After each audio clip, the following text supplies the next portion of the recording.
রাহি। গত 21শে মে লেখংছড়ি উপজেলা পরিষদ নির্বাচন আমরা শেষ করেছি।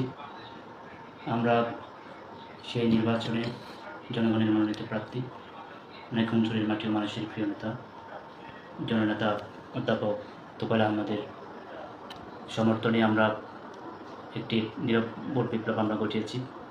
বাইশালীর মানুষ স্বতঃস্ফূর্তভাবে অনেক বাধা, অনেক হুমকি ধমকি, অনেক কালো টাকা, অনেক অবিচারকে তারা ডিঙিয়ে জননেতা তোফায়েল আহমেদের সমর্থনে আমরা দীর্ঘ 1 মাস ওনার জন্য পরিশ্রম করেছি। আমরা বিজয় হয়েছি।